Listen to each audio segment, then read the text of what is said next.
Hello friends, food family two সিস্টারের সকলকে welcome জানিয়ে চলে এসেছি আজ আবার একটা নতুনত্ব রেসিপি নিয়ে। আজকে আমি বানিয়ে নিচ্ছি মাছের মুড়ো দিয়ে মুড়ো কাটার চচ্চড়ি। তো আমি প্রথমে একটা মাছের মুড়ো নিয়েছি, সেই মুড়োটা ভালোভাবে সর্ষের তেলে উল্টে পাল্টে ফ্রাই করে নেব। তার মধ্যে দিয়ে দিচ্ছি পরিমাণ মতো লবণ এবং হলুদ। ভালোভাবে ফ্রাইটা করতে হবে। এই রকম একটা রেসিপি আপনি বানিয়ে দেখুন, অবশ্যই গরম ভাতের সাথে দুর্দান্ত লাগবে।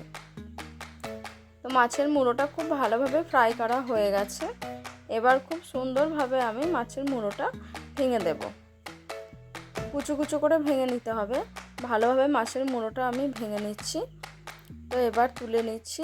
এবার রান্না করার জন্য আমি সেখানে নিয়ে নিয়েছি পেঁয়াজ কুচি, ধনেপাতা, টমেটো কুচি, রসুন এবং আদা। রান্নার জন্য দিয়ে দিচ্ছি তেজপাতা, শুকনো লঙ্কা। এরপর আমি একে একে রসুন, আদা এবং পেঁয়াজ দিয়ে দিচ্ছি। দেবার পর সেটা খুব ভালোভাবে নাড়াচাড়া করতে থাকছি কিছুটা সময় ধরে। কিছুটা লাল হয়ে গেলে এরপর আমি দিয়ে দেব কুচিয়ে রাখা টমেটোটাও দেওয়ার পর আমি ভালোভাবে নাড়াচাড়া করে নিচ্ছি। এর মাঝে বলে রাখি, আমাদের এই নিত্য নতুন ভিডিও যদি আপনার ভালো লেগে থাকে তাহলে অবশ্যই লাইক, কমেন্ট, শেয়ার এবং সাবস্ক্রাইব করতে ভুলবেন না। তারপর আমি রেগুলার মশলা হিসাবে হলুদ, জিরে এবং পরিমাণ মতো ঝালের জন্য লঙ্কার গুঁড়ো দিয়ে দিলাম। এবার আমি সেই যে মুড়োটা আমি ভেঙে রেখেছিলাম ফ্রাই করে, সেই মুড়োটা দিয়ে ভালোভাবে নাড়াচাড়া করে নিচ্ছি।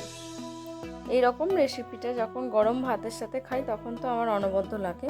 তো আপনারা প্রত্যেকে এরকম রেসিপিটা বানান। আপনাদের কেমন লাগলো অবশ্যই কমেন্ট করে জানাবেন। এবং ওপর থেকে আমি ধনেপাতা কুচিটা দিয়ে দিচ্ছি। সেটা নাড়াচাড়া করার পর ওপর থেকে আমি একটু টমেটো কেচাপ দিয়ে দিলাম, যাতে তার স্বাদটা আরও বেড়ে যায়। তো আমি সুন্দরভাবে সার্ভ করে নিচ্ছি। দেখুন কালারটা তো অনবদ্য চলে এসছে, খেতেও তো খুব সুন্দর হয়েছিল।